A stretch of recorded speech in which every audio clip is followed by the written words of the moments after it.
Hello, everyone. Sorry I'm late.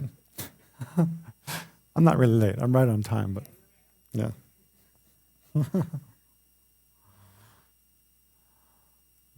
I stopped to get gas at a gas station because my tank was almost empty. But then it didn't accept, I have a gas card from Vajrapani. It didn't accept the card. So then I had to go to another station, but I went in the opposite direction from the center because I got turned around. Yeah. So then, that set me back a bit. But now my tank is full and I'm here and you're here. So we can start.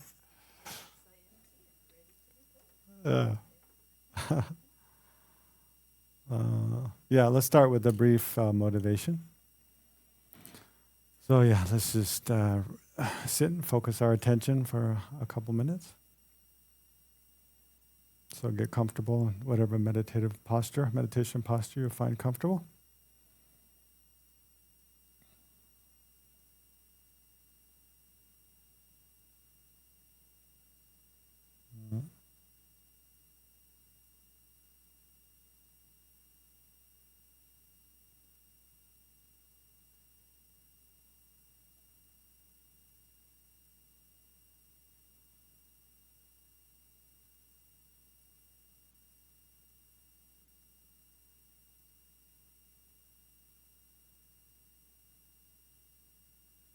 Then gradually turn your attention within. And focus your mind on your breath or another object of placement meditation.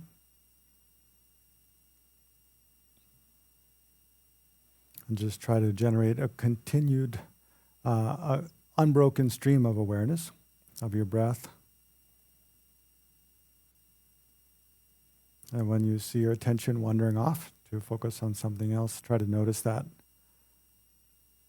And then let go of that for the time being. And bring your attention back to just simply observing the breath.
Mm. And then, so take that focused, whatever focused attention you've generated, and turn it towards generating a positive motivation for this session. So we can begin by just simply asking ourselves the question, why am I here? What is it I'm that I aim to achieve by participating in this session? Why did I decide to come participate in this session? So what are my short-term aims for myself and for others, for the world at large, and also my long-term aspirations? So you can just simply ask that of yourself.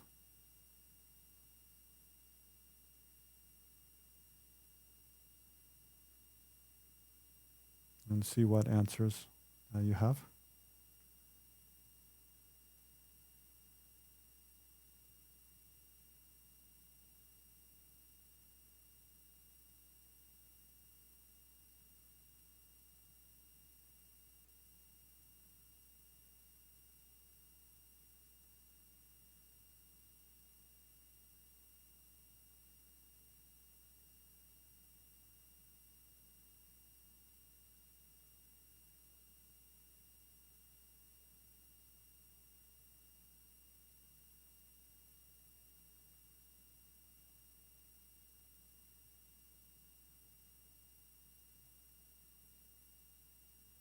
Mm.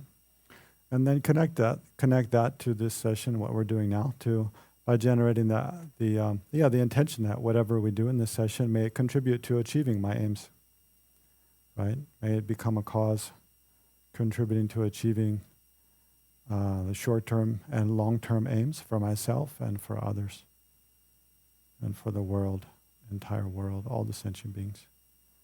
In short, may whatever we do be beneficial to ourselves and beneficial to countless others.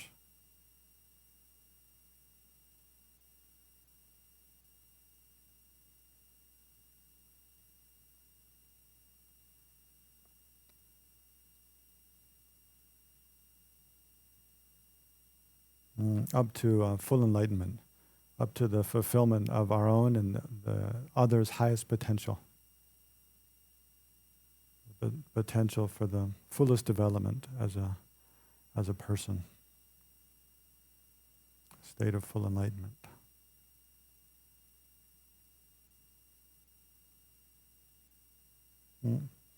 Okay. So, let me read the description again. I always have to check the descriptions. I read them and then I forget. Then I have to read again. Okay. Well, first of all, it's His Holiness Dalai Lama's birthday today, so we'll celebrate His Holiness' birthday. Yeah. Especially in the second hour. But in this first hour, I'm supposed to talk about staying grounded in uncertain times. So, yeah. Then the description is not there. Yeah. I know where it is. I have it here in my calendar. Oh, yeah. So in times of instability, whether geopolitical, so geographical and political. Geographical, there's all the fault zones here. Makes it a bit unstable now. But that's not what we're mainly talking about. Political, of course, there's that kind of a lot of political turmoil in the U.S. right now and in the world and in other countries in the world. And then economic, of course, there's a lot of economic kind of uncertainty now also. And then environmental. There's global climate warming, climate change, climate destruction, pollution of the environment, all those issues. So that all those together. And then not to mention, the different wars in areas in Ukraine and the Middle East creates a big sense of instability, a kind of fear. It's natural to feel unsteady. So Geshe Legtsok will introduce practical techniques for cultivating resilience. Yeah, I'll try. Regulating emotions and staying grounded. Okay.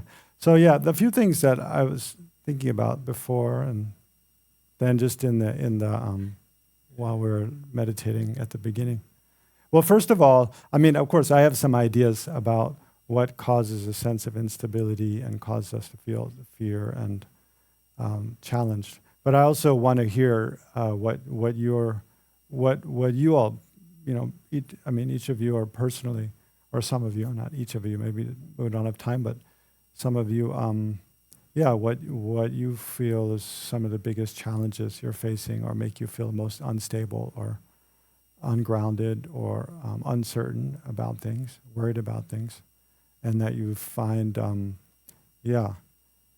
some difficulty dealing with, no? And then wonder how Buddhism could maybe, different aspects of Buddhist teachings could help. So yeah, I want to also hear from you all, and then maybe respond to your concerns. But yeah, one thing I was just thinking, just as we were doing the breathing meditation at the beginning, that's one of the best practices, from Buddhist teachings, is just doing anapanasati, watching the breath. If we want to feel grounded, anytime, any place, no matter what you're doing, just come back to the breath. It's so, it's so grounding. And just literally, feel yourself sitting on the ground.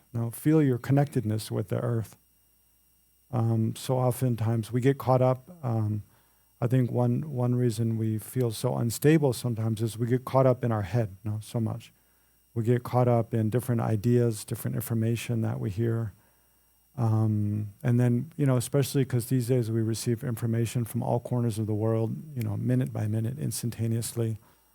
And there's so many, then there are so many terrible things happening in the world. And there is a sense of helplessness that what can I do? I want to do something to stop injustice, to stop violence, to stop destruction of the environment, to bring, more harmony in the political discourse or in the civil discourse and so forth. We hear about all kinds of injustice happening every day, and I think most of us, we have a good intention. We have, we want things to be better for everyone, basically, but we don't know how. So yeah, in that way, I think that's one reason we feel ungrounded. So it helps a lot just to come back to the present moment, to come back to the breath. And of course, that can sound, when you contrast those two, all the kind of terrible things happening in the world, and then come back to watching your breath, it can sound in one way a bit like dismissive or kind of escaping reality. But I don't think it is. It's not like we just come back to the breath and then stay there like 24/7.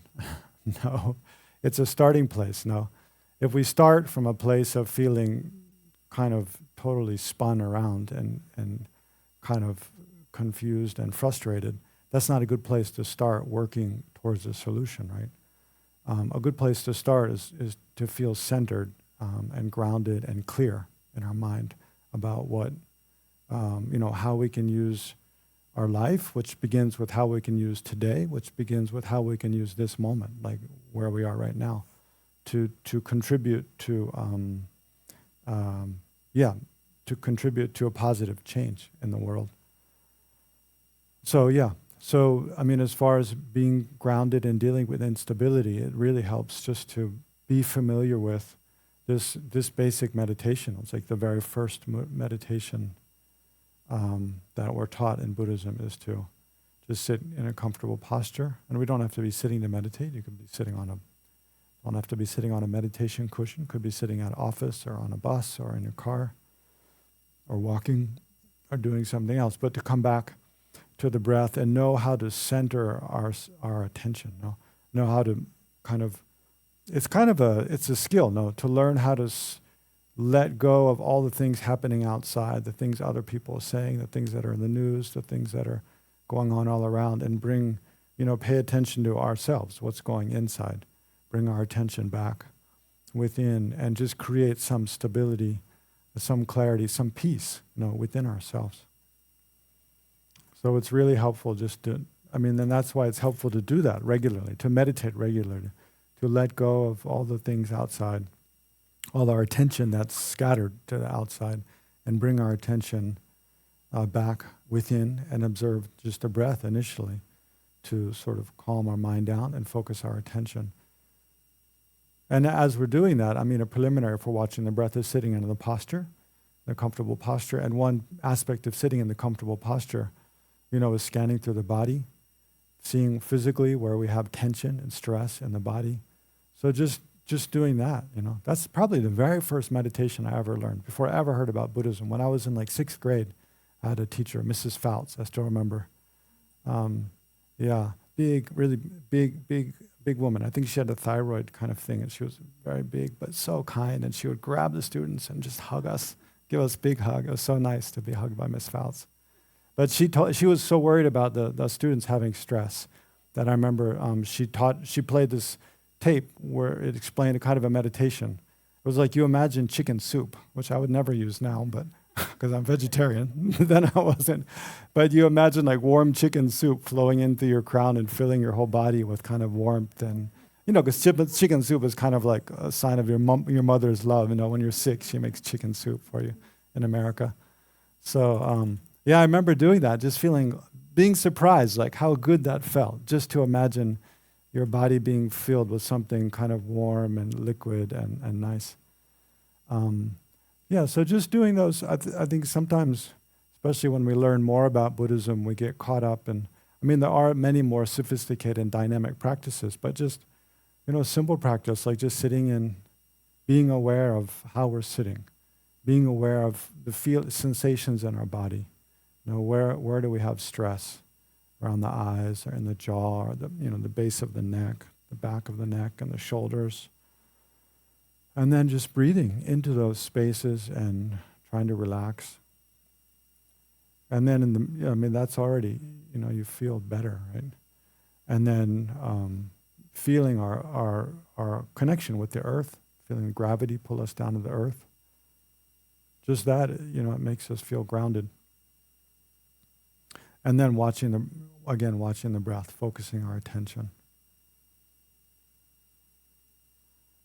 And then, by watching the breath, I think it's a way of, we slow down all the other thoughts, slow down our sending out our attention outwards, bring our attention inwards. And then, by the way, we just naturally come in to touch, become more sensitive, come into touch with more like who we feel we are as a person, apart from the way, apart from like our political views or our job or our role in the family, or apart from how we felt in this conversation or what we're thinking about something, just more fundamentally, who we feel we are as a person, who we want to be as a person, can become more clear when we do that. So maybe we just meditate on our breath for a minute, and reflect on those things. Is that, true or not?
Mm. Yeah. So one way to deal with yeah sources of anxiety and angst, concern in the world is to begin by just generating some mental clarity and a sense of being centered by coming back to watching our breath. And then you can see how, when you sit comfortably, you relax, deliberately, conscientiously relax. You watch your breath for a minute, a couple minutes. It creates some kind of clarity and sense of connectedness with your own self, which helps you connect with your own core values, and create kind of a space where you can more, I guess, more wisely look at how to, from within a sense of your own core values, your own humanity, your own inner wisdom and intuition, how you can act from within that in relation to different problems that you see in the world, that you see in your family, in your life, in your own self, and then so from within that space, then consider, well, what can I do? So that's one thing. Then another thing I think is especially important when we look. There's so much kind of turmoil in the civil discourse in the United States these days with the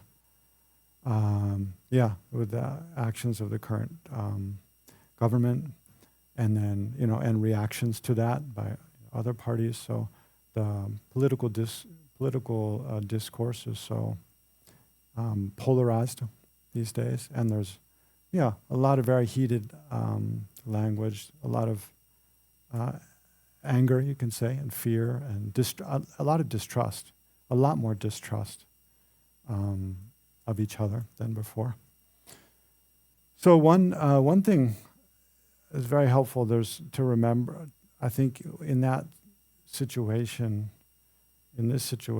which is one principle from Buddhism. I'm not sure, you don't hear it so much in the Lam Rim or in most Dharma talks, but in debate in the monastery, it's something mentioned a lot. It's advice that's given a lot.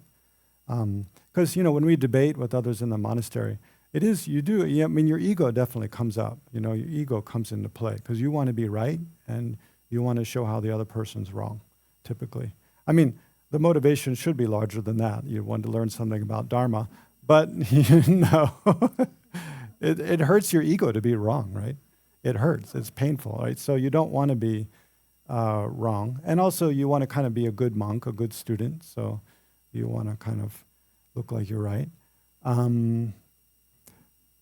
Or feel that you're right. Not just look like you're right, but actually have the reasons to back up why you're right. And so sometimes it's really hard to give up what you think are good reasons, but actually they're falling apart in the face of an argument.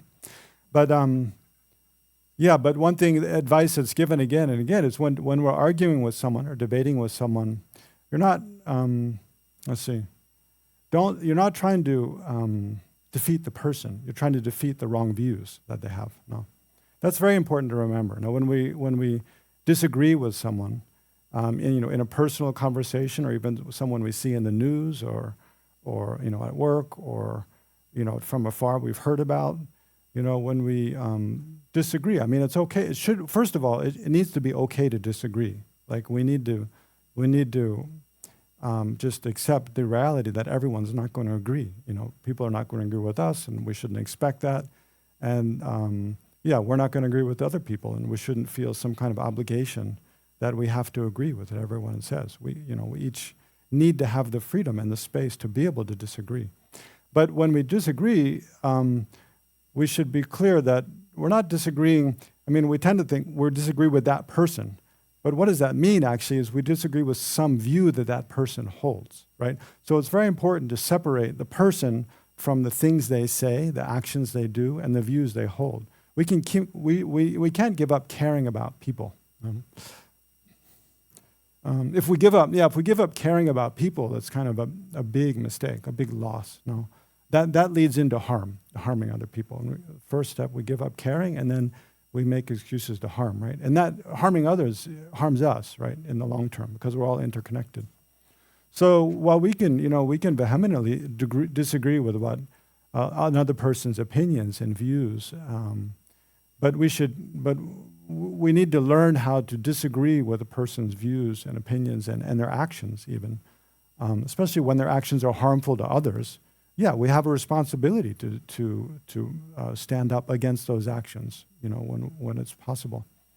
But we also have a responsibility to continue caring about that person.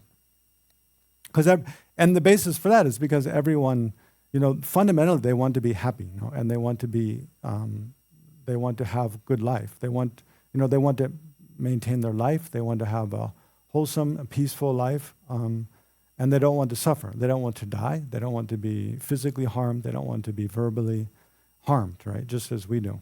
So every creature has that instinct that they want to be they want to be free from harm, and they want to be well, right? They want to have things that contribute to their well-being. But the thing is, we have radically different ideas about what brings our well-being and what harms us, right? Especially humans, because our mind's so complex. And so that leads to a lot of disagreement. Oops, why is this? Oh, my video's off. I have to turn my video on. That leads to a lot of disagreement. So the more we can accept disagreement, and so when we disagree, though, disagree with the opinions or the words, the arguments, what someone else is saying or doing, yes, in a way it's like disagreeing with the person, but within disagreeing with a person in that way, we can still have caring about the person, wish for their well-being. And that really protects them from us and protects us from our own anger, right? Because if we disagree with not only the person's opinion, but also decide, like, because of that person's speech or actions, I don't care about that person, I don't like that person, it's kind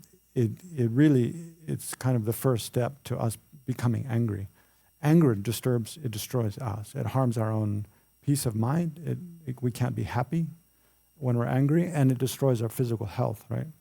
So there's a big danger that, when we see a lot of things, especially on the news, that make us angry, that it can really have a detrimental effect on our health, and our quality of life.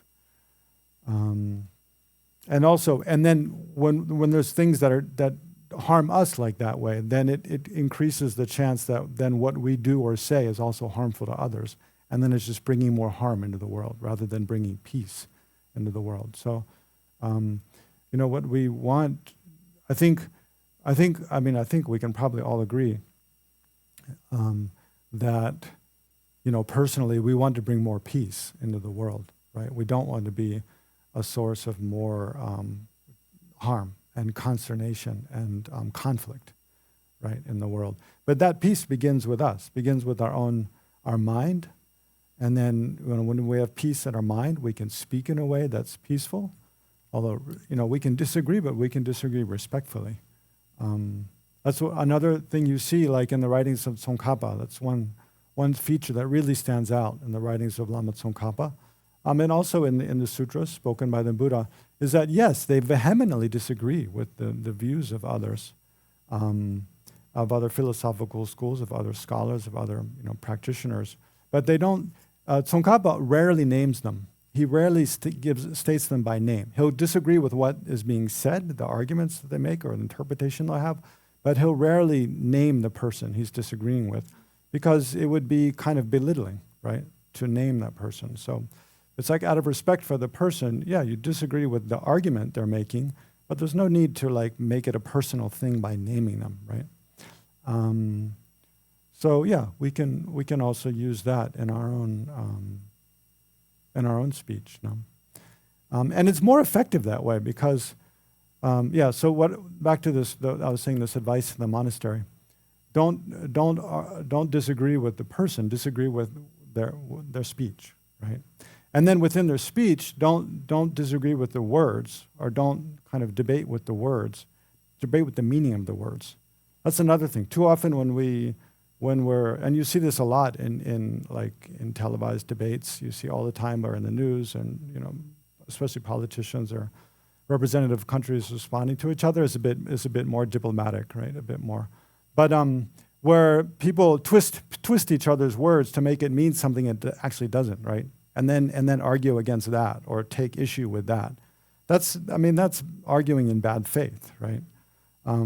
So we really need to genuinely try to understand what does the person mean by those words, what's the meaning of the words, and then argue against that. Not just take the words and then put whatever spin on it we find convenient and argue against that. Because it's also just talking past the person. It's not going to be effective in changing anyone's mind. Whereas if we genuinely understand what someone means, and then we can genuinely, give good reasons why we disagree with that, why we think that's wrong, that might affect their minds, right? But if we already, just like we can see, if someone takes something we've said and then they interpret it in some way we don't mean, and then they argue against that, we don't care. That's not what we meant in the first place. So why do I even care what you're saying, right? But so we need to genuinely try to understand what someone means, by what they're doing or saying. And then if we disagree, then give our reasons for that. So yeah, so don't argue with the person, or don't debate with the person, debate with the words they say. Don't debate with just or don't debate with the person, debate with what they're saying or doing. And then don't debate with just the mere words, debate with the meaning of the words. And then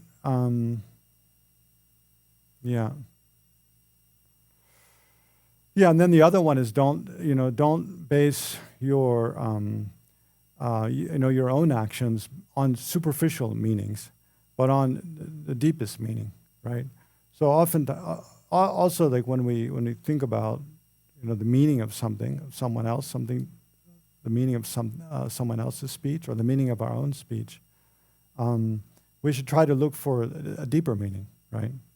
And here maybe it can come back to, just another way to find stability is in kind of times where there's great discord, like now, is always to look for common ground with others. Even on superficial levels, yes, we might be in deep disagreement, but is there some common ground? Is there some shared goal that we have? A most basic one is just, is it true that we both want to be happy? We both want to be free from suffering. So those are two things. Come back to the breath as a way to, ground oneself, and find some clarity, and then use that as a basis to address difficult issues and problems we see in our life, in the world. And then the other, always maintain concern for others, find common ground, and then have the freedom to disagree, but disagree with the speech and the actions. And then not just the meaning of the words, not just the words of the speech, but the meaning of the speech. And then always look for a deeper meaning. And then a third thing, maybe just in celebration of His Holiness' birthday, to connect. His Holiness, His Holiness always advises us to every day try to generate, bodhicitta and the view of emptiness, but to relate those to more secular context is just kindness. Try to generate kindness as a practice.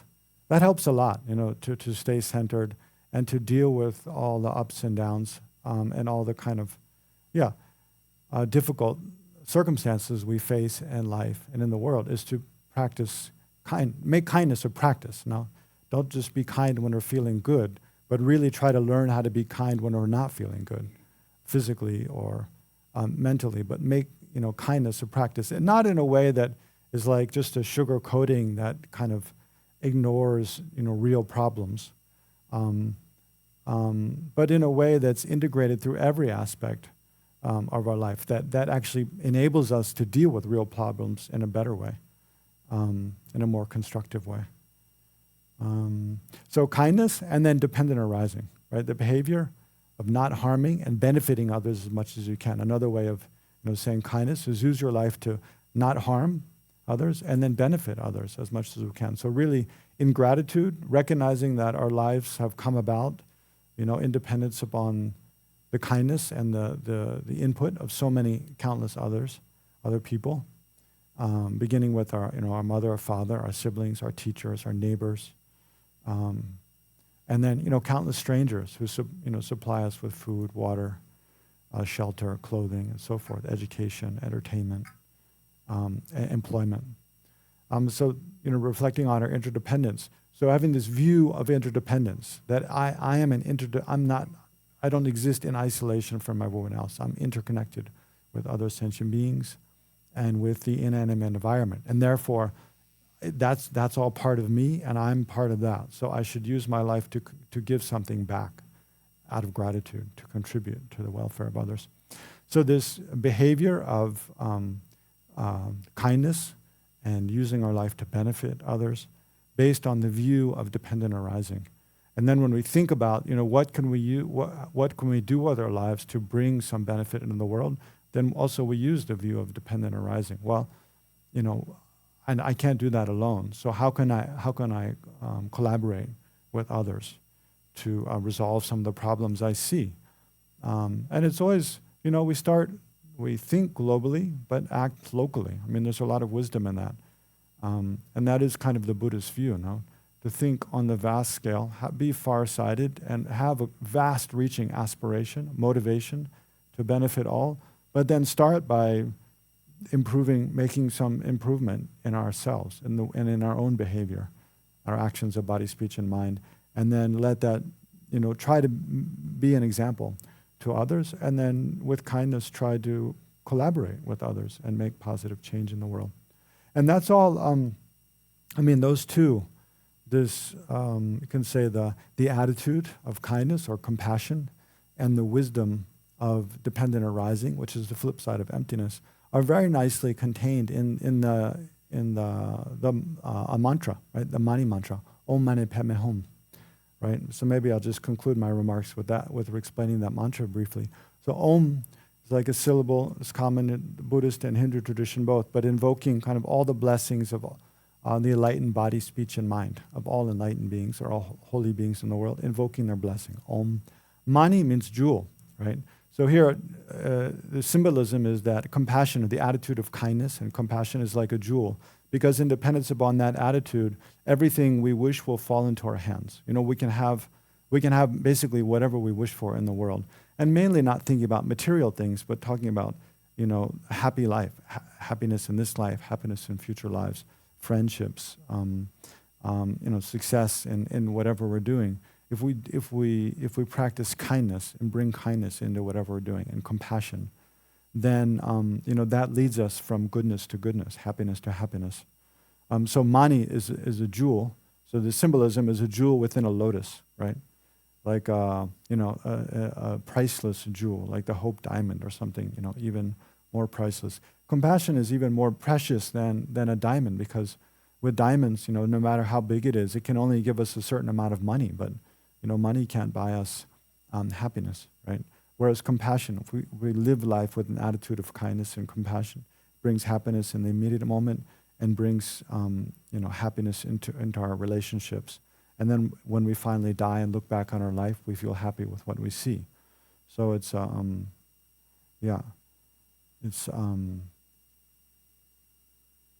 unconditional. Yeah, it's an unconditional kind of source of goodness and well-being. So the Om Mani means jewel, and then Padma means lotus. So here the lotus in this case symbolizes, and the lotus is pure, right? Because the lotus grows from mud and muddy water, but yet its petals are completely pure of any kind of mud or taint. They're very, even you put a drop of water on it, just rolls off. They're so soft and clean.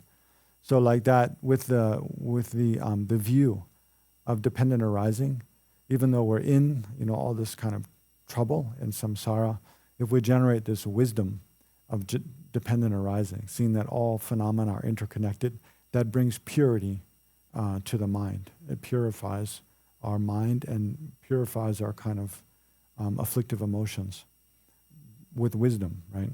And so to support this attitude of compassion, supported with the view, the philosophical view of dependent arising, that I and all other sentient beings and the inanimate environment, we're all interconnected. And so those support one another. When we have this view of interconnectedness, we naturally feel more caring. When we feel caring and wonder, how to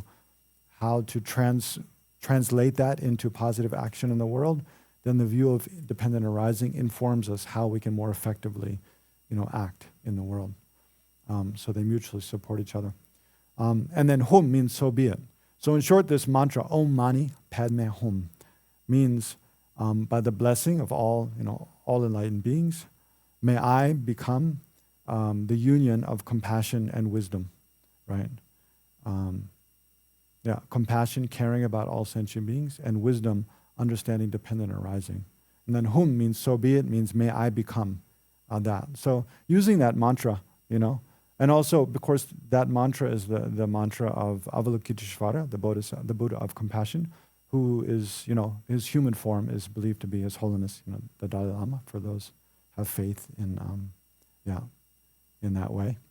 So it's His Holiness' main advice to us is always to live with compassion and then to cultivate this wisdom, understanding, interdependence, interconnectedness. And so one way to help us remember to do that is to, from time to time, recite this mantra, Om Mani Padme Hum.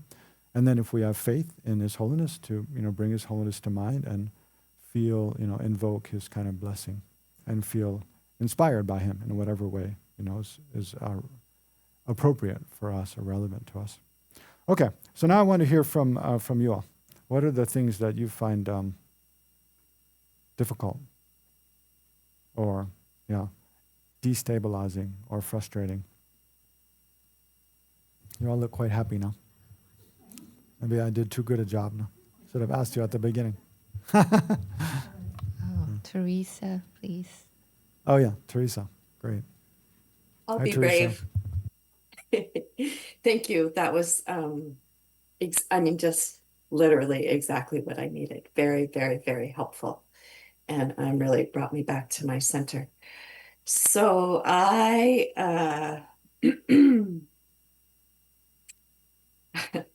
have been pivoting for a long time. And I have been asked to pivot again on Friday out of my housing situation and my job situation.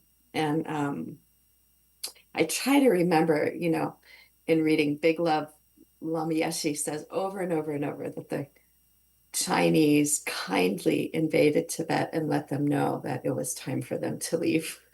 So I'm trying to hold that. And it's just not easy, It's not easy. I know exactly what you just said. If I stay with I know everything will be okay. And my external circumstances personally, not in the country, not in the world. All that's happening. I went off social media. I do what I can to not get upset by what's happening in the world. In my own personal life, things are very uncertain and it's challenging for me at the moment. Is that enough? Yeah. Okay. Yeah, I sympathize with you. I'm sorry to hear. Things are so difficult for you now. But another thing, when I was thinking about this session that comes up for me is, I know, when I was younger, I often, especially when I was in maybe high school, college, after college, I often had a lot of, I don't know why, but I had fear of ending up on the street, because that's a real thing in the U.S. The social safety net kind of system is not like in Europe or something where, you're never, whatever happens, you'll never end up on the street. Like here, it's a real possibility, You get addicted to drugs, you lose your job and your house, and you can be living in your car, and then your car breaks down, and then what do you do, no?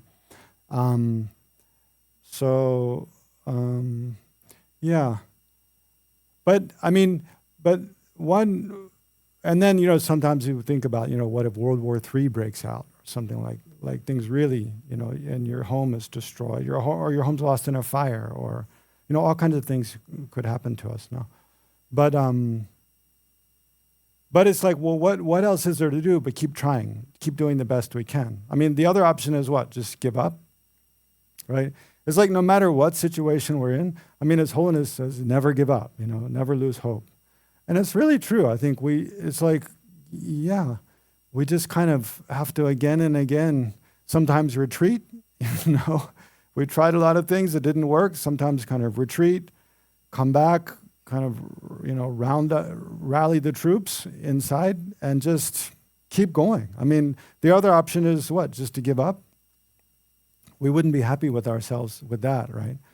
So I think at some point, yeah, we know what happens to us is really not in our control. We really are kind of like a leaf in the wind.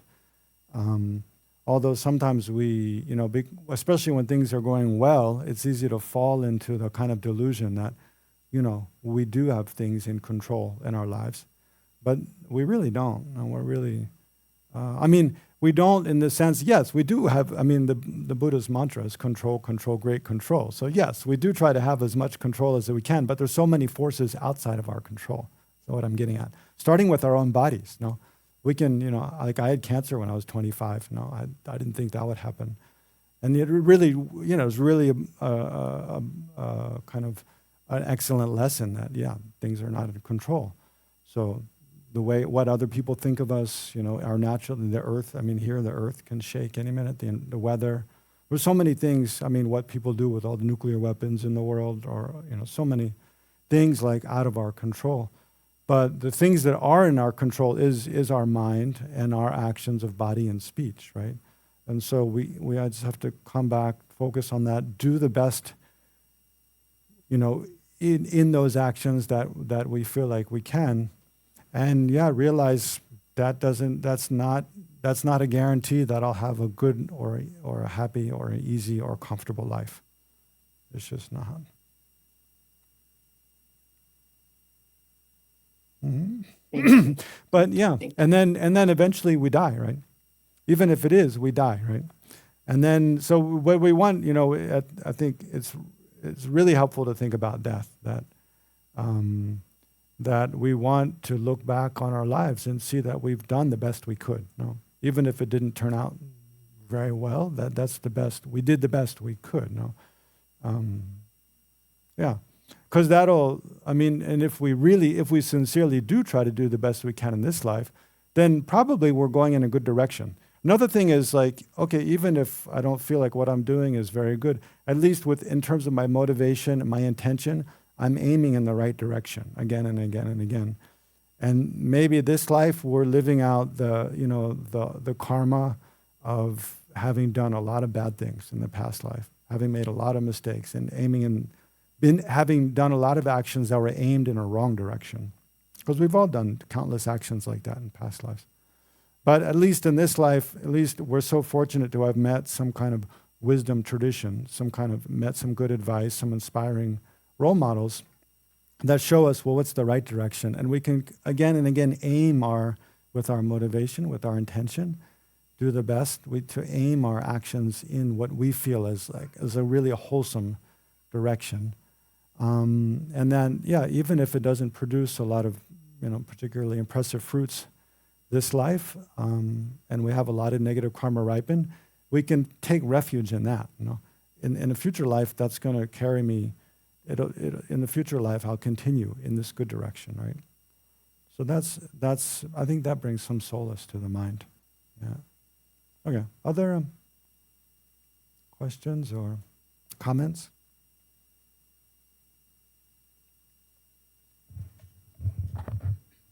Hello. Hi. Can anger be a good thing, maybe, like a catalyst for positive action? I ask because I feel like I've been angry at all the injustices of everything happening in the country. And I'm currently now shifting that negativity into maybe like action. But I understand how the anger inside me is harming me.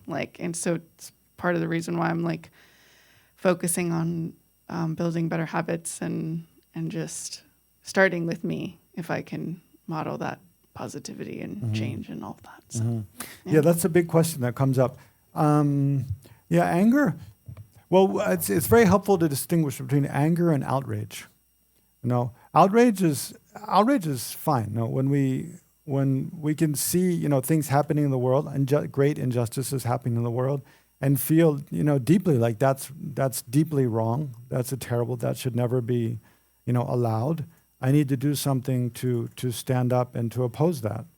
And that's true, because if no one opposes injustice, then those who with malevolent intention just run over everything and everyone, right? So it's also kind of irresponsible to be nice and kind, and kind of try to agree with everything and find the silver lining of everything, and use that as kind of an excuse not to take a stand when it's important to take a stand.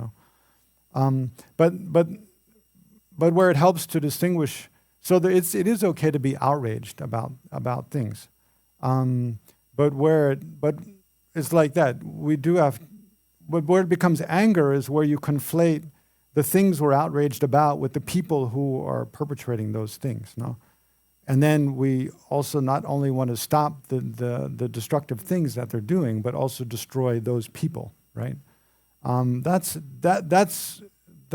I think really where it becomes anger, And I mean, and when we're angry, it's not always that specific or that precise. Like, I want to hurt those people. Usually, we don't have a thought like that, right? But yeah, I don't know. It's worth thinking about. Is what is it? I mean, anger generally is anger is an afflictive emotion that it distorts our perception of things, right? So anger is a distorted view of things, where outrage can be a very accurate appraisal of what's going on, and still we see something deeply wrong, but we also see, positive aspects of that person or of that decision, and so we have some space to change it in a more skillful way. Whereas anger is a mind that it narrowly focuses on only the negative, and then exaggerates that, and exaggerates the harm that causes, and the ability of that to destroy my suffering. So we do that a lot. You can see when in the news, when we, see, some legislation that's passed or some decision that's made. Yes, there might be a very destructive aspect of it, but we tend to just focus exclusively on that and totally, and then become very upset about that, right? And then in a way that destroys our happiness, our kind of clarity of mind, which undermines our ability to kind of deal with that. So, like, even in something we're outraged about, we can act more effectively in relation to it if we actually know the facts. If we know all views on that, not just our view. Anger also is we become attached to our view of that. And so and anger destroys peace in the mind, and we can feel the physical effect. So, and it's always, and anger generally is selfish. It's selfish in regard that the care is primarily about me or about only those that I identify with. So it tends to take sides very quickly. Whereas outrage, we can be outraged about something, but also, like I said, have an attitude of caring about those on every side of the issue, all those concerned. So that caring can help, because caring about others is antithetical to anger. So try to see how you can generate a caring concern for those, of course, that are, you feel like, being treated unjustly, but also the perpetrators of that injustice, And then you can be outraged in a much more, and react to that in a much more kind of skillful way, I think. And in a way, and it's more sustainable, right? Yeah.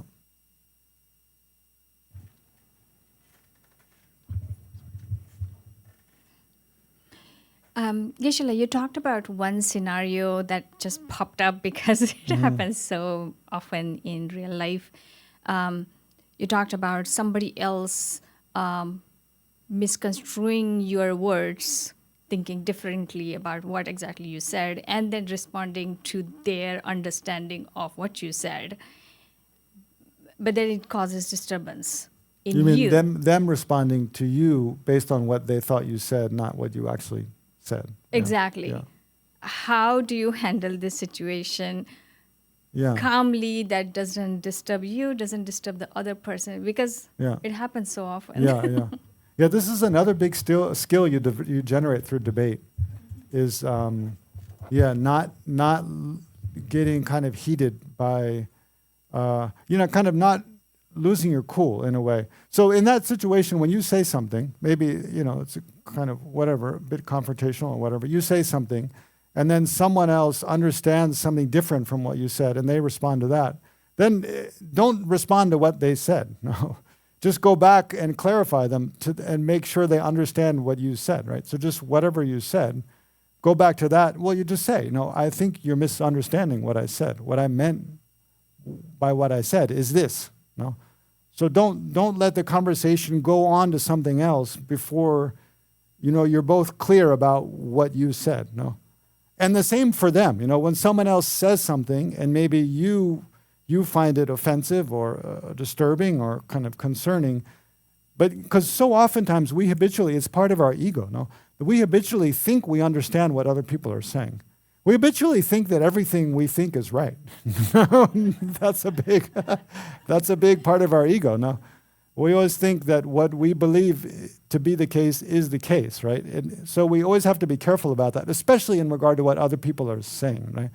So when someone else says something, then before jumping to the conclusion that we understand especially where the conflict is possible, no? Then before jumping to the conclusion that we understood what they said, it's very helpful just to repeat back to them what they said and ask, am I understanding you correctly? Is this what you meant, right? And that already can lead into clarifying a lot of things. But when the case someone else does, they don't have that courtesy for us. No, they just think they understood what we said and then they respond to that. Yeah. Oftentimes what I see, a mistake we made is then we respond to what they said, no? But then that takes us away from what we meant to say in the first place, right? And that starts a whole other kind of thing. And then if they do the same thing, they again don't understand what we said, then it's like we're not even talking to each other. We're just talking at each other. And that happens a lot, no? That happens a lot in different contexts. So and it happens in debate. So one thing in the debate courtyard, what you train in doing is when you see someone hasn't understood what you've said, you don't respond to that. You go back to what you said, just repeat what you said in the first place. Maybe in a slightly different way or in a way to clarify it. But debate's a bit formalized kind of conversation, but in ordinary conversation, just say, I think you're misunderstanding what I said. And when you see, you start clenching muscles and breathing quickly, and you have to be aware of those physiological signs of like irritation and anger, right, arising, and then cool down, right? Breathe, relax, and try to speak kindly. Those things really help too. No? Yes.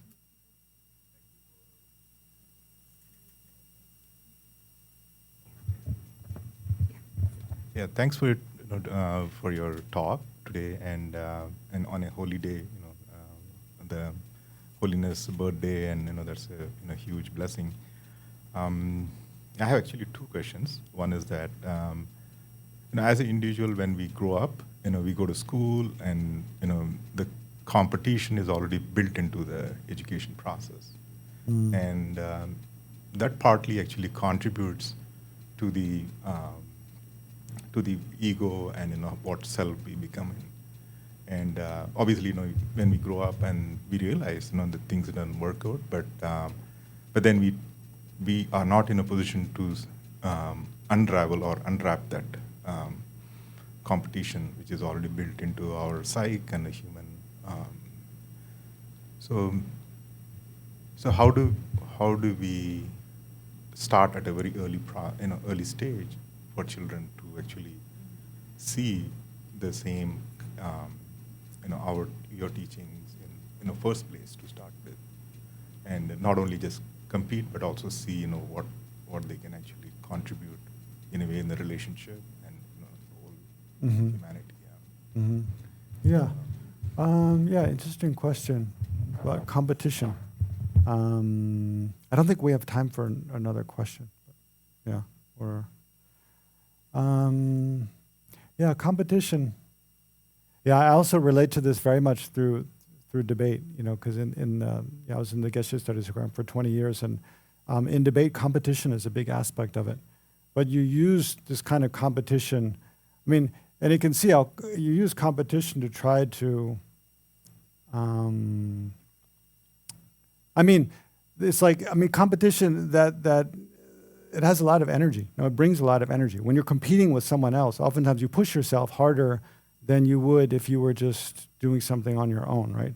So it does have a positive aspect. Competition isn't inherently bad. But I think when competition becomes bad is when we feel like it's kind of a zero-sum game, that my winning means they must lose, right? And their winning means I lose, right? And that's overly simplistic picture, and it's just not reality, right? When we're competing with others, it shouldn't be the case also that we're competing just because I want to be better than them. That's also a very destructive attitude. I want to do better than them.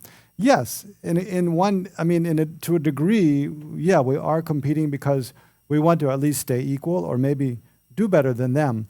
But it's not but with the recognition that the better I do, the more benefit it is to all, right? And by competing with them, I'm engaged with them. Also, it's spurring them to do better than they would if they weren't competing with me, right?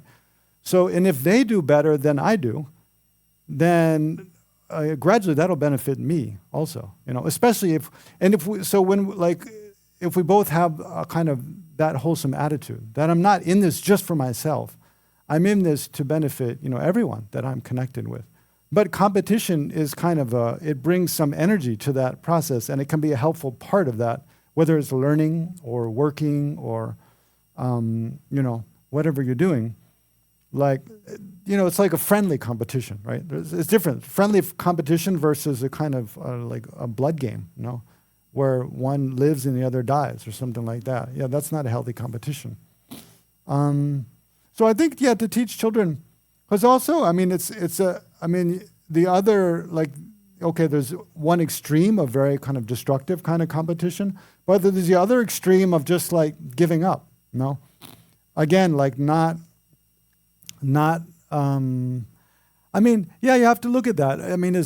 Is that always bad or is that good too? Sometimes there are some, it's I don't know. There's some kind of competition where you see it's pointless. There's no, one-upping each other. Like in a conversation, people are bragging. Someone's bragging and then you brag more than them and they brag more than you. What's the point? It's just a waste of time. It's both people just lying, essentially, just making things up.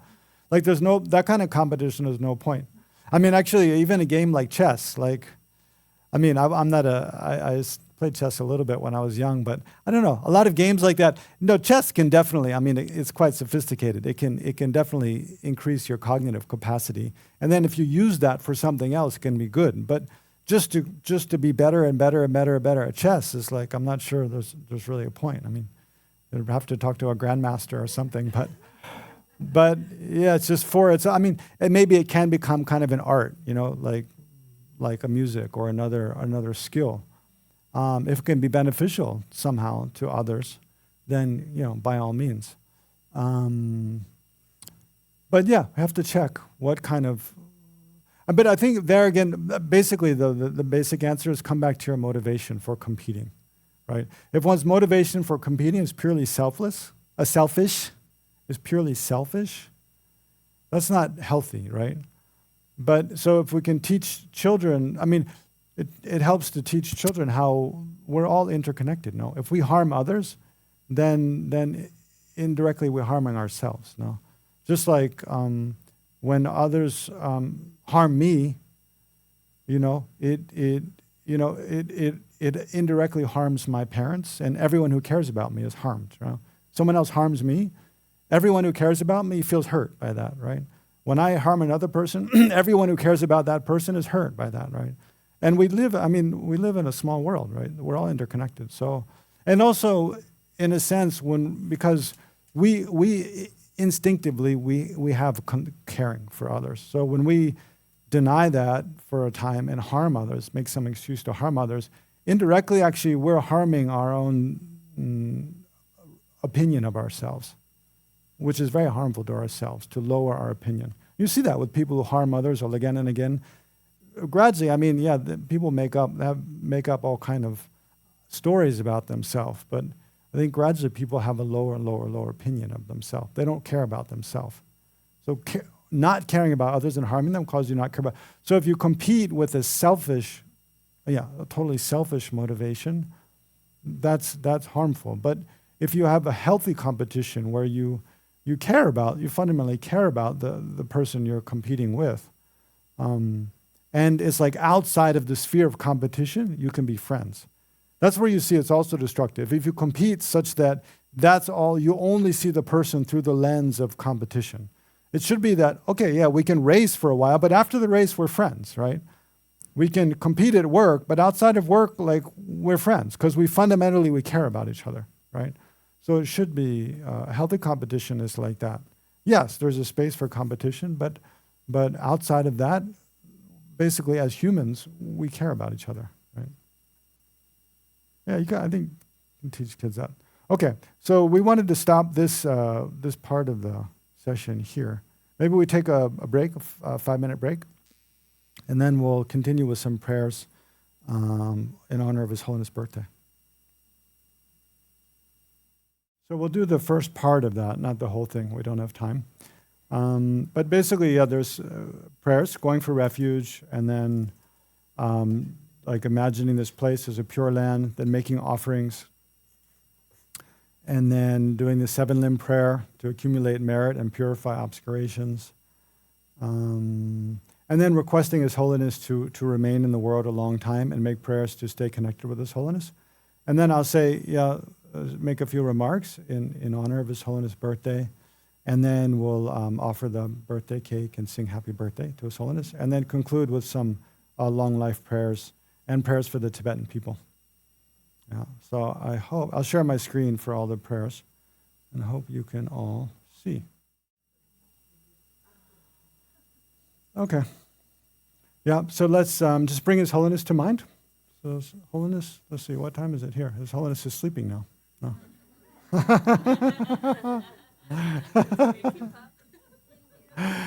What time is it here? It's 11, so it's like 11:30 at night there.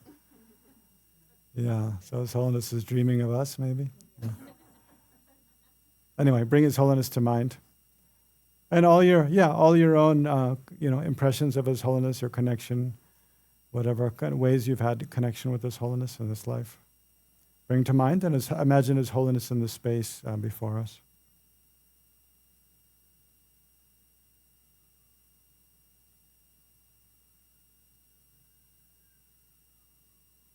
Yeah, imagine His Holiness in the space before you, looking upon you with great affection, smiling, laughing.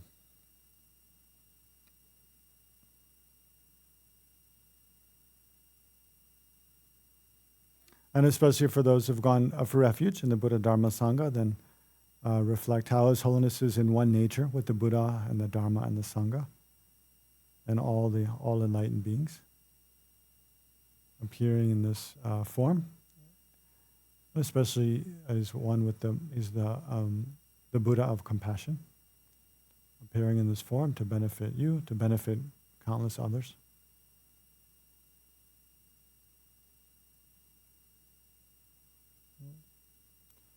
Yeah, so then in order to make a stronger connection with His Holiness on His birthday, then we'll recite these prayers. We'll just recite in English.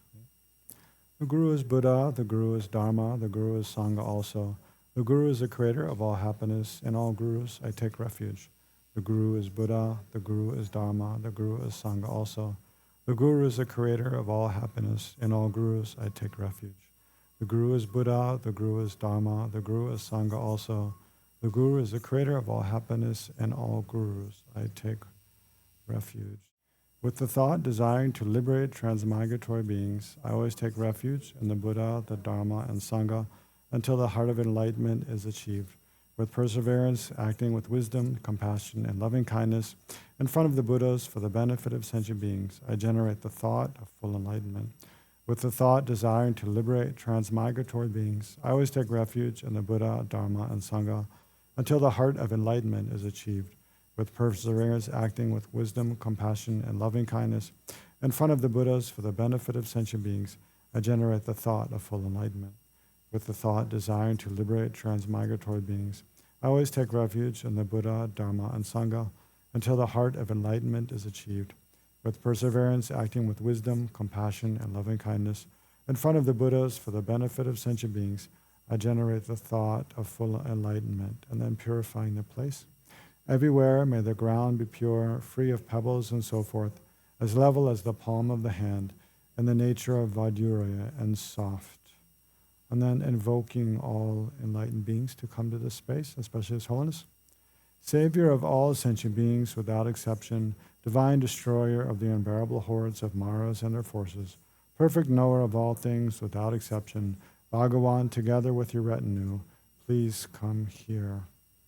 And then we'll imagine skies full of offerings. So we have the actual cake offered here, and then all the flowers and water and other food and fruits and things on the altar.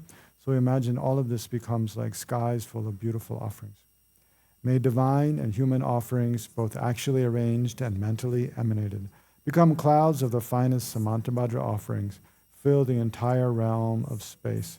So then by reciting this mantra 3 times, we imagine all these mentally emanated offerings become real and were received by His Holiness. And he generates great joy in his body and mind by receiving the offerings we made, and all other enlightened beings. Om Namo Bhagavate Vajrasara Pramadana Tathagateya Arahate Samya Sambuddhaya Tayata Om Vajre Vajre Maha Vajre Maha Teze Vajra Maha Vide Vajra Mahabodhi Chira Vajre Mahabodhi Mendo Pasam Kramana Sawa Kama Avarana Pishodani Vajra Soha Om Namo Bhagavate Vajra Sara Pramadane Tathagateya Arahate Samya Sambuddhaya Tayata Om Vajre Vajre Maha Vajre Maha Teja Vajre Maha Vidya Vajre Mahabodhi Chira Vajra Mahabodhi Mendo Pasam Kramana Sawa Kama Avarano Bishodane Vajra Soha Om Namo Bhagavate Vajra Sara Pramadane Tathagateya Arahate Samya Sambuddhaya Tayata Om Vajre Vajre Maha Vajre Maha Teja Vajre Mahavide Vajra Mahabodhi Chita Vajre Mahabodhi Mendo Pasam Kramana Vajre Sawa Kama Avarano Bishodane Vajre Soha.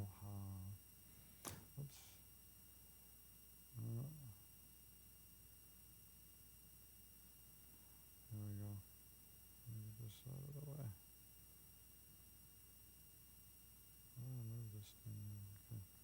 By the power of the truth of the 3 rare sublime ones, the blessings of all the Buddhas and Bodhisattvas, the great wealth of the completed 2 types of merits, and the pure and inconceivable sphere of phenomena, may these piles of clouds of offerings arising through transformation by the Bodhisattvas, Arya Samantabhadra, Manjushri and so forth, unimaginable and inexhaustible, equal in the sky, arise and in the presence of the Buddhas and Bodhisattvas of the 10 directions be received. So imagine His Holiness and all these countless other skies full of enlightened beings receive the offerings that we've made. And their minds are filled with great joy. Then if you like, you can imagine from their holy bodies, then white light rays radiate out throughout the universe, purifying all beings of every form of suffering. And purifying the environment, and then golden light rays radiate out throughout the universe, blessing us and all sentient beings to have every form of well-being and happiness up to full enlightenment.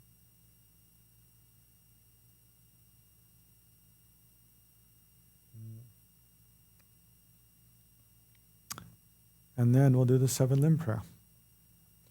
I prostrate reverently with my body, speech, and mind. I present clouds of every type of offering, both actually arranged and mentally emanated. I confess all my negative actions and downfalls collected from beginningless time. I rejoice in the virtues of ordinary beings and Aryas. So pause here. And especially so rejoice in one's own virtuous actions one's engaged in, especially those connected with His Holiness, like inspired by or informed by His Holiness advice. So first, rejoice in the actions of ordinary beings, oneself, and then countless others who've also been inspired by His Holiness. Example, rejoice in all the virtuous or positive things they've done.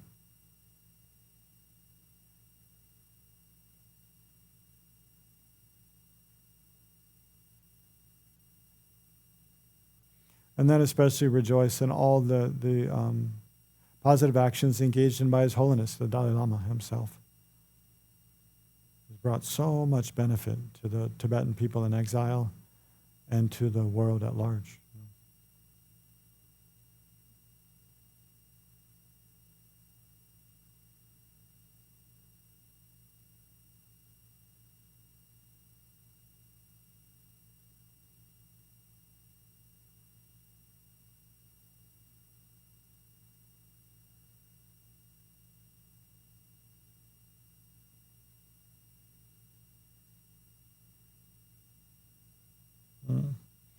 Then we continue.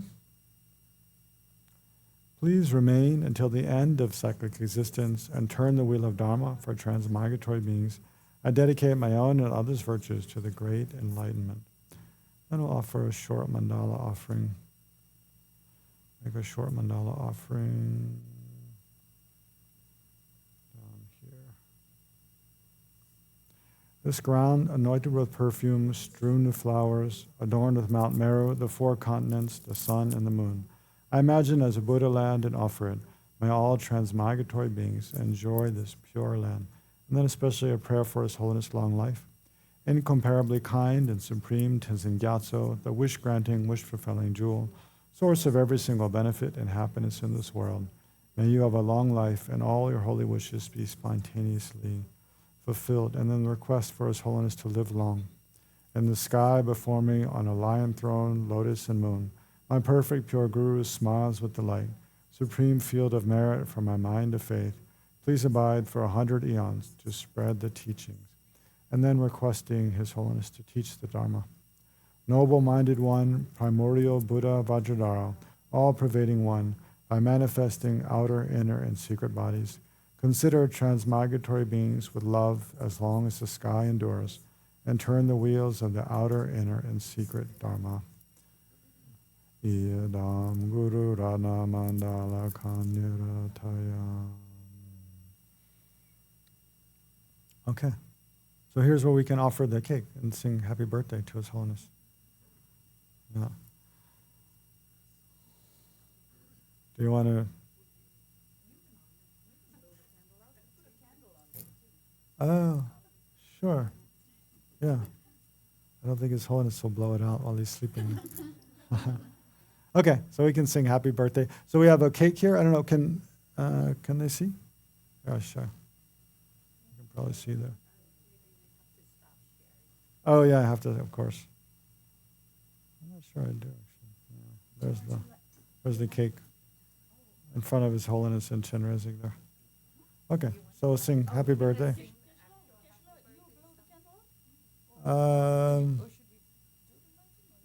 I could just leave it lit for a while until we eat it. Yeah. It's a light offering to His Holiness. Yeah. Sure. Does the Dalai Lama? Does he have a favorite cake? Yeah, good question. I don't know, actually. I'm not sure. Yeah. I'm not even sure he likes sweets. I'm not sure he's fond of sweets or not. Yeah. Okay. Happy birthday to you. Happy birthday to you. Happy birthday, His Holiness the Dalai Lama. Happy birthday to you. And many, many, many more. Thank you.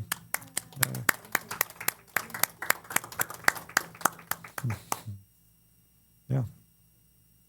Maybe we eat at the end. No. We'll do some more prayers first. Yeah. I'll say, I don't know, a few things about His Holiness.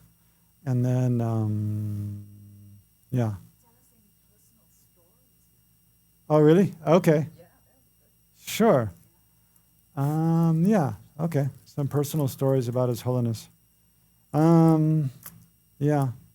Well, I first met His Holiness in person when I was, it must have been 1999.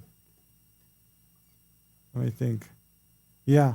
I had taken refuge. I took refuge in actually March 1999, and then I went to Dharamsala to study at the library a bit more, and then but I had a Lama Lundrup, my main teacher, my first teacher, had given me a commitment to do a lot of Vajrasattva mantras to purify a lot of negative karma I'd created.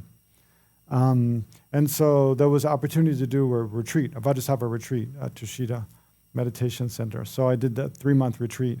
And at that time, it was customary that the group of retreatants who finished would meet His Holiness in his private, not like privately, but, well, it depended, but in more like in an audience. So when we went, there was a group of academics and scholars, mostly from the US, organized by one Catholic priest or something.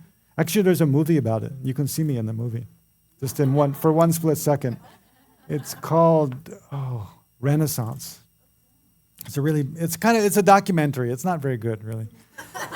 It's not like, but I found it funny in one video store one day. I just happened to see it and watched it. Yeah. Anyway, but it was mainly these people. They'd all written books, right? So they were in a receiving line at the end of their they had a weekend conference with His Holiness. And at the end, they each got to offer their book and shake His Holiness' hand. So we were just stuck on the end of that line. We got to be in that audience for about 2 hours. And His Holiness he taught the 8 verses of mind training at that time, which I was quite impressed that he would teach the 8 verses of mind training to a group of people who are not Buddhists. No. Yeah, but then we each got to shake His Holiness' hand at the end. So, I was so thrilled to be able to shake His Holiness' hand. But, also like many of those moments, though, your ego kind of gets in there, and once is kind of me, I want His attention, and I just want to be, with His Holiness. And so, I don't know, I felt when His Holiness shook my hand, immediately I felt this strong, warm hand pushing me to the side. That was my experience, is shaking it, kind of looking up and just being pushed away, But there's a lot of people, right? So, yeah. But it was really took my ego down a notch, for sure. Which is what a good teacher does, no? I mean, a real good spiritual teacher, they're not just, inflating your ego all the time. When they see it's a bit of a problem, they knock it right down. Yeah, so that was my first experience with His Holiness. Then later I received Getzel ordination with His Holiness. And, he was... That time, he was in the midst of. I mean, that's one feature about His Holiness is he's not, even though he has this very high position. He plays a lot of formal roles. I mean, he oftentimes needs to be very serious, right? But in the midst of a very serious thing, he can be totally playful, no, and it's just very natural. So, the ordination ceremony generally is quite serious. No, for my novice ordination, there are 90 of us, And then during that time still, His Holiness would bless each of our robes. So we would have this yellow robe would be over our shoulder with our sitting cloth, this red cloth we sit on. And then and His Holiness would hold his left hand. We all hold our left hands under and our right hands on top. And it's 3 by 3. So three of us candidates to take ordination. And His Holiness is sitting there, and we go up and, we're all very respectfully blessing his robes. And then in the middle, His Holiness is reciting these prayers to bless the robes, and we're supposed to recite after. But in the middle of it, His Holiness started talking to me and asking me, he said, "Where are you from?" I said, "I'm from the United States." And he said, "Oh yeah, how long have you been Buddhist?" And I said, "Oh, about 2 years." And he said, "Oh, too soon." I mean, in the middle of the ceremony, and I was a bit okay, now what do I do? We're in the middle of it. No, I've made all this preparation. But in a very friendly way. He wasn't joking, but he was, friendly, but kind of stern, too. So anyway, I sat down and then I basically in my mind asked His Holiness for permission to go ahead and I went through, in my mind, I went through all my reasons why I thought, I was, qualified to take ordination at that time. And basically I felt like then I looked up at His Holiness and he looked at me and kind of smiled. And I sort of took it as a sign like, it's okay, to go ahead and take. So then I went, I didn't leave. I just stayed there and took ordination. But I was convinced that His Holiness knew what I was thinking. I felt very strongly like, I think His Holiness could see my mind. But who knows? I don't have proof. It could be just my own superstitious thought. But then later I took full ordination with His Holiness in 2007. I guess, in my personal experience, though, one thing I was thinking to share with you just in a short time was maybe some aspects that most people in the West probably don't know about His Holiness or don't think about so much. So maybe some things you wouldn't, like a face of His Holiness you wouldn't have seen. One is that, most people, I think, if you haven't really studied Buddhist philosophy extensively, like in Tibetan or even in Sanskrit, like you don't really... You don't realize what a great scholar His Holiness is. No, His Holiness is an incredible scholar. His public face is just very warm and kind, and not unscholarly. His public face also, clearly he's a deep thinker. No, he has this ability to engage with some of the best scientists in the world at a very deep level, and quickly understand what they're talking about and ask very insightful questions. And then of course His Holiness has a lot of books, but most of the books by His Holiness that we see are kind of quite general advice, about how to be kind-hearted. They're not like scholarly books for the most part, but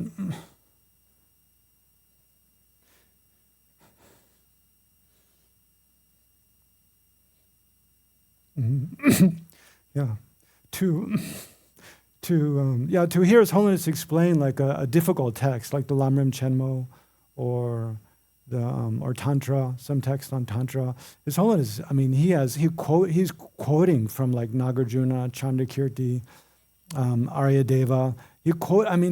And now His Holiness is showing the aspect of not his memory declining, like not being able to do that.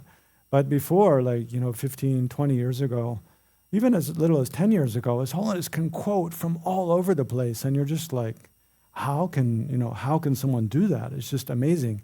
And then explain really difficult passages. A lot of the commentaries by the ancient Indian authors like Nagarjuna and Asanga and Shantideva, especially in English, when we translate, it makes it much easier to understand, but you read it in like Tibetan or the original Sanskrit, it's very difficult to understand. And His Holiness just explains so clearly and so nicely. Gradually, you'll see, there's a massive body of His Holiness commentaries in Tibetan, because all of His Holiness talks have been transcribed, and there's been a lot of monks, mainly monks, who have worked on taking those transcriptions and then making them into nice books, right? So that's one thing actually I hope to work on in my life, is translate some of His Holiness commentaries, like on the 6 yogas of Naropa, or on like Yamantaka practice, or on emptiness. No, but yeah, His Holiness is just an incredible scholar, and able to take really complex and difficult concepts and always bring it down to like the level of practical advice. So I think many people in the West don't, especially if you don't know Tibetan, because it doesn't come through in the translation, because no translator can translate those kind of deep, profound talks. The translator at best gets maybe like 60%, and then especially all the verses that are quoted, like you just can't translate those on the fly. You have to have this prepared to you, or you can't. So yeah, His Holiness is just an incredible scholar, which shows, I think, one, that he's read a lot in this life, and that his mind is just incredibly sharp and clear, and he's able to retain, has an incredible memory, able to retain things. But for most of my other teachers that are scholars, like gradually you become convinced that this is they're just remembering. They've been doing this many lives, right?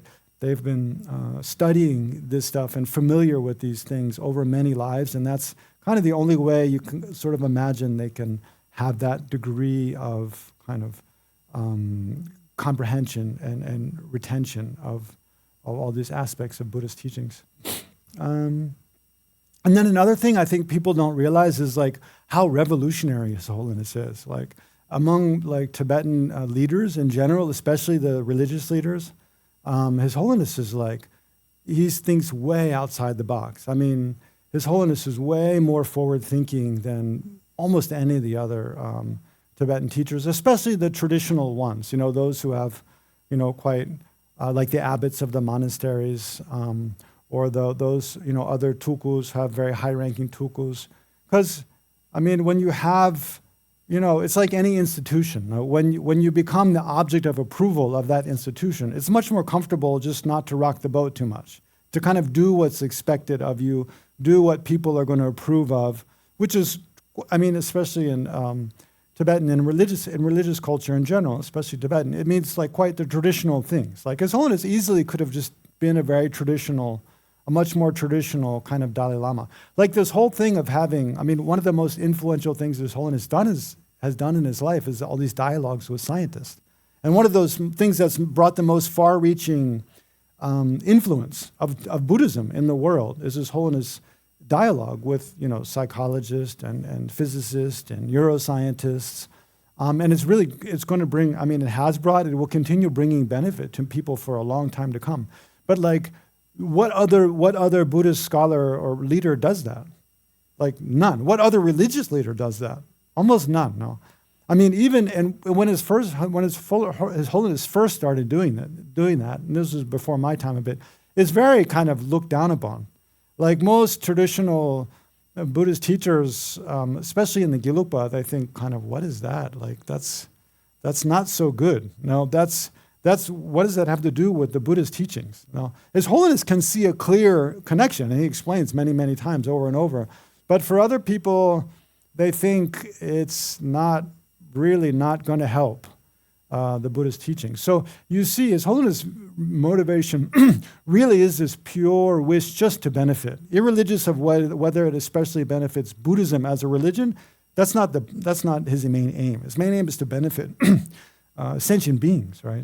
Irregardless of what it means for his own particular tradition. No, he's not someone who's clinging on to and trying to defend and preserve just his tradition, although he is responsible for that, but he thinks the best way to do that is actually to show how that tradition does benefit people, irregardless of what religion or what beliefs they have. It benefits people, no? And that's kind of his reason for, but that requires a real sincere motivation and a real kind of willing to take risk and a willingness to do something that's not going to be approved of by other people in your own tradition. I mean, and real farsightedness. I mean, His Holiness is truly a visionary in that way. And then beyond that, talking about, I mean, also resistance to His Holiness' vision from within the Tibetan community. That's why I think people in the West, if you're not really familiar with the Tibetan community, you don't know like how revolutionary His Holiness is, right? Is that His Holiness brought in like also aspects of modern education, especially education in science into the monastic curriculum, which is, there's a lot of, even when I was a new monk, I mean, in the monastery in 2004, there was a lot of resistance to that.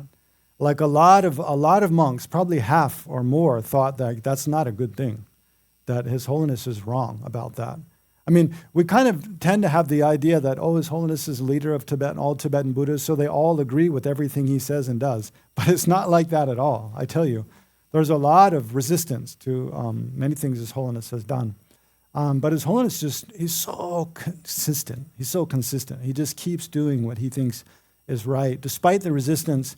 And usually it proves in the long term that he actually is right. The thing about the science being, you know, a new topic of study in the monastery, it's kind of like the verdict is still out. There's still a lot of monks who are not sure that's actually a good thing, including Western monks even. I have friends who are thinking, I'm not sure that's a good thing. Because it does, I mean, even though we have a study like in the Gelugpa 20-year curriculum, like you still can't, it's like every year is just an introduction to that topic. No, there's so much to study. And to learn and to transform as a person. That, I mean, when we had to study in my class, we had to study science topics for 4 years, and I didn't want to go. I'd already studied science, for years before. So most of it, I wasn't interested in. But some monks, but it really is helpful though for those who've never had any education outside the traditional monastic curriculum. It's really helpful to have. I mean, personally, if like in next life, I'd want to have a modern education again before I did the whole Buddhist studies. I wouldn't want to be a young monk in the monastery just in that kind of curriculum. Although now for the young monks in the monastery, up to grade 10, they do have a more like a typical secular curriculum with history and language and social studies and math and science and stuff. And that's also through His Holiness influence. Yeah. And then also, I mean, one thing, maybe just not to make it too long and leave time for prayers is, well, I mean, also it's kind of, unless you're in the refugee community, I mean, in exile in India, the Tibetan refugee community in India, yeah, you kind of also don't realize how much His Holiness single-handedly kind of made that happen, made it possible for hundreds of thousands of Tibetans to be in exile in India. Like India, I mean, they gave a lot of land and a lot of resources for that. It's incredible kind of the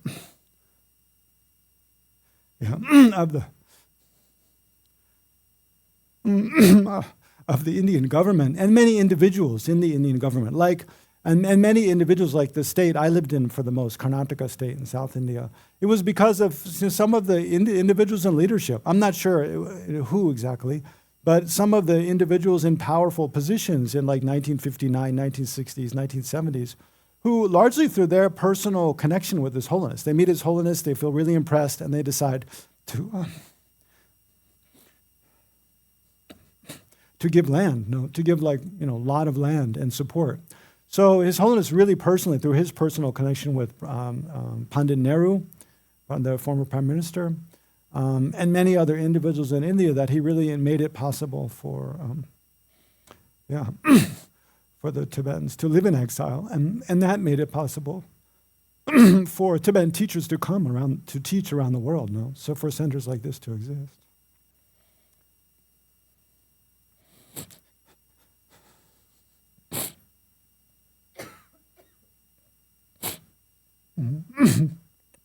Yeah, so there's many people now. You think of all the peoples whose lives His Holiness has kind of touched and made possible in different ways. Then, it's quite incredible. And how much that effect will have on other people and other people for many, many generations to come. Yeah. So, yeah. Why don't we do some prayers now to commemorate His Holiness' life and pray for us. So to pray for His Holiness' life, and but one big thing, I mean, it's really outstanding question is the whole whether the way His Holiness has dealt with China is the best way or not. There's a lot of Tibetans who, they for a long time they're not sure that His Holiness that kind of peaceful approach, non-confrontational approach is the best. And it hasn't borne fruit, really, so far. I mean, Tibet is as much under control, or more so than ever before, of the Communist Chinese government. And I mean, His Holiness, it's quite incredible. His Holiness has maintained the kind of solidarity and the kind of unification of the Tibetan people. But there's a lot of divisive forces among. Especially, I mean, I know more about in exile, among the Tibetans in exile, I see. Among the Tibetans in Tibet, I don't know so much. But, I don't know. It's not sure what'll happen when His Holiness is not here to lead the Tibetan people anymore. But in preparation from that, I mean, another one of the most incredible things His Holiness did was he basically gave up the power of a king,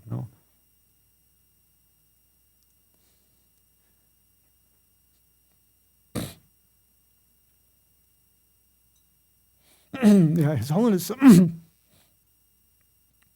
mean, this was back in it started already in the 90s, but when His Holiness really gave up the authority of that position, he was the political ruler of all the Tibetan people. Essentially, he was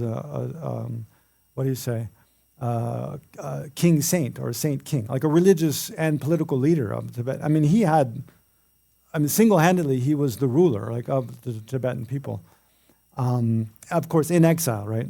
And he could have maintained that rule, but he really thought for the stability, because there is this huge power vacuum from when the time the one Dalai Lama passes away to the time the next one is enthroned, and even then it's not sure what happens, no?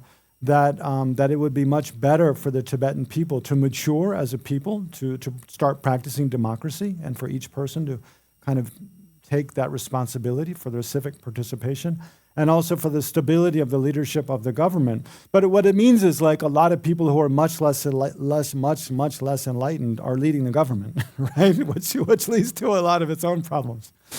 But I think it's an excellent decision. But when His Holiness decided to do that, there was a lot of resistance. Again, in my monastery, the disciplinarian at that time and the abbot were totally against that. They had all the monks vote and sign a letter. I mean, from the monastery sent letters asking His Holiness not to give up that power, to keep his control over the political control over everything. Which you can see why. I mean, as long as it's in His Holiness' hands, it's like, it is kind of a good thing. But His Holiness won't be there forever. That's what he's thinking, right? And so it's much more stable. So that's another huge thing His Holiness did, was give up that control. There's many other things, but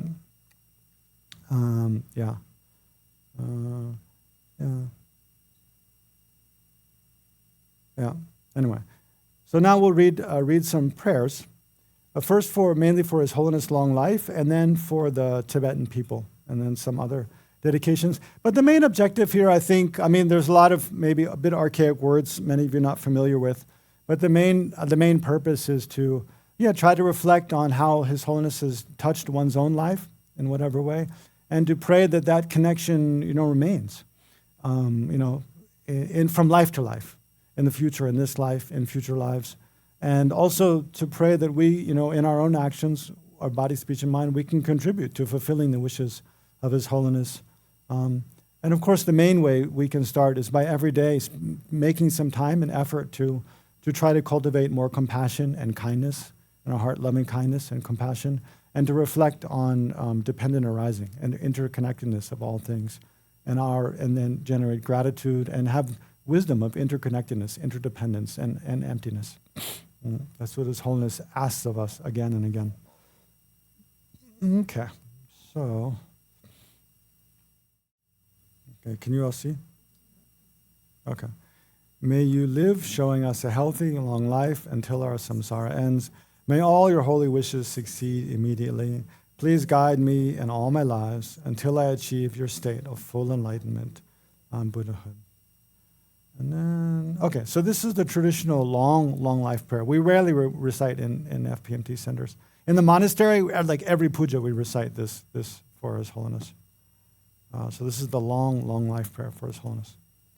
To the assembly of most kind teachers, both present and past, the miraculous dance of the body, speech, and mind of innumerable Buddhas, manifesting in accord with aspirants' spiritual capacities, the wish-granting jewel, the source of all virtue and goodness. To you we offer our prayers with fervent devotion, that Tenzin Gyatso, protector of the land of snows, live for 100 eons. Shower on him your blessings, so that his aspirations are fulfilled without hindrance. To the assembly of all meditational deities, manifesting as countless mandalas and divinities, the magical clouds of immaculate transcendent wisdom, reaching to the farthest expanse of the space of ultimate reality. To you we offer our prayers with fervent devotion, that Tenzin Gyatso, protector of the land of snows, live for 100 eons. Shower on him your blessings, so that all his aspirations are fulfilled without hindrance. To all the victorious Buddhas of the 3 times, endowed with 10 powers, who are even masters of the gods, and whose attributes of perfection are the source of all compassionate deeds, benefiting the vast ocean-like realm of sentient beings. To you we offer our prayers with fervent devotion, that Tenzin Gyatso, protector of the land of snows, live for 100 eons. Shower on him your blessings, so that his aspirations are fulfilled without hindrance. To the assembly of sacred doctrine embodied in the 3 vehicles, supremely supreme, serene, a jewel treasure of enlightenment, stainless, unchanging, eternally good, and the glory of all virtues, which actually liberates beings from the suffering of the three worlds. To you we offer our prayers with fervent devotion, that Tenzin Gyatso, protector of the land of snows, live for 100 eons, shower in him your blessings so that his aspirations are fulfilled without hindrance. To all members of the enlightening, noble spiritual community, who never stray from the thoroughly liberating adamantine city, who possess the wisdom eye that directly sees the profound truth, and the highest valor to destroy all machinations of psychic existence. To you we offer with our prayers with fervent devotion, that Tenzin Gyatso, protector of the land of snows, live for 100 eons. Shower in him your blessings so that his aspirations are fulfilled without hindrance. To the assembly of heroes and dakinis, heavenly beings of the three worlds, who appear in the highest paradise and the sacred places and in the cremation grounds, and who through creative play and 100-fold experiences of bliss and emptiness support practitioners in their meditation on the excellent path. To you we offer our prayers with fervent devotion, that Tenzin Gyatso, protector of the land of snows, live for 100 eons. Shower in him your blessings so that his aspirations are fulfilled without hindrance. To the ocean of protectors endowed with eyes of transcendent wisdom, the powerful guardians and upholders of the teaching, who wear inseparably on their matted locks the knot symbolizing their pledge to the Vajra holder. To you we offer our prayers with fervent devotion, that Tenzin Gyatso, protector of the land of snows, live for 100 eons. Shower in him your blessings so that his aspirations are fulfilled without hindrance. To this congregation of excellent, undeceiving refuge, we pray that by the power of this prayer, expressed from a heart filled with fervent devotion and humility, may the body, speech, and mind of the sole Savior of the land of snows, the supreme Ngawan Losan Tenzin Gyatso, be indestructible, unfluctuating, and unceasing. May he live for 100 eons, seated on a diamond throne, transcending decay and destruction. You are the jeweled heart, embodying all compassionate, beneficial deeds. O most courageous one, you carry on your shoulders the burden of all the Buddhas of the infinite realms. May all your noble aspirations be fulfilled as intended.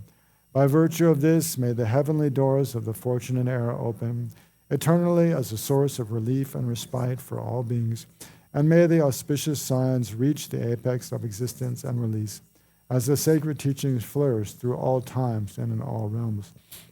May the nectar stream of the blessings of the lotus holder always enter our hearts and nourish them with strength.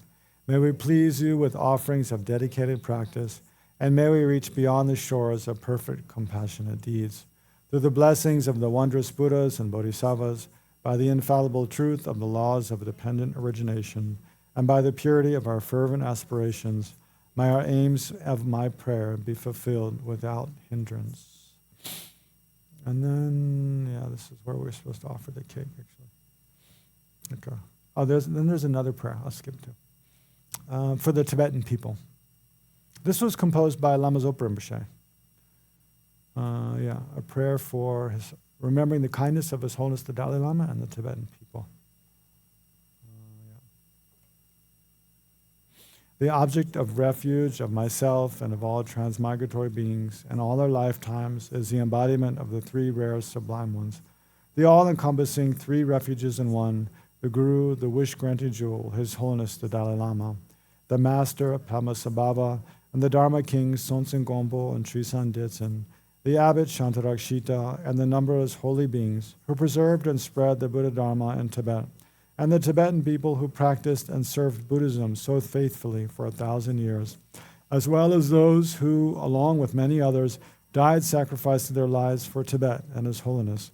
May all their positive wishes be fulfilled immediately.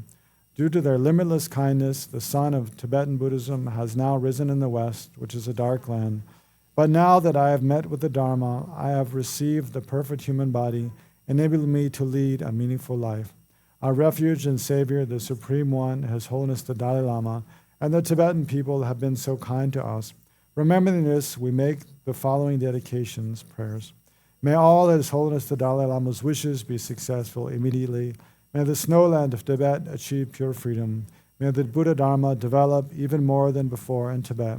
and may all mother transmigratory beings achieve enlightenment quickly.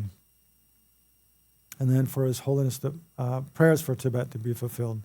In short, may the good fruit of any extensive prayer to fully protect this land of snow, made by the powerful Savior Chenrezig, and the presence of the Buddhas and their sons appear soon, here and now. May the nectar stream of the blessings of the lotus holder always enter our hearts and nourish them with strength. May we please you with offerings of dedicated practice, and may we reach beyond the shores of perfect, compassionate deeds. Okay.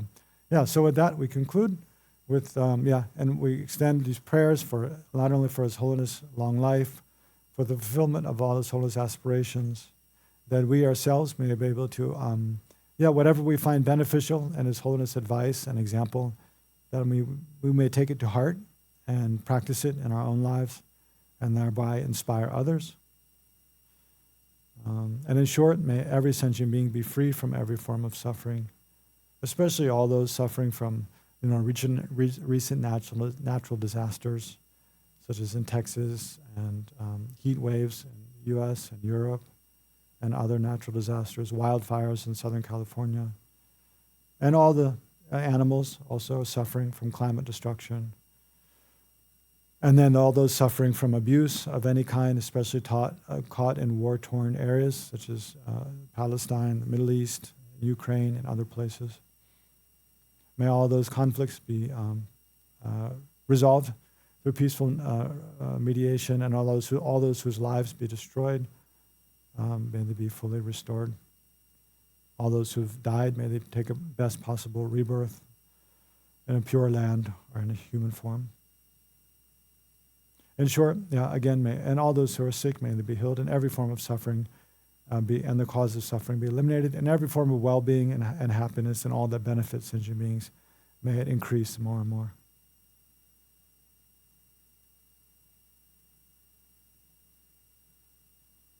And then all of your own personal aspirations and prayers be fulfilled in accordance with your wholesome intentions. Okay, thank you all. And please enjoy His Holiness' birthday today.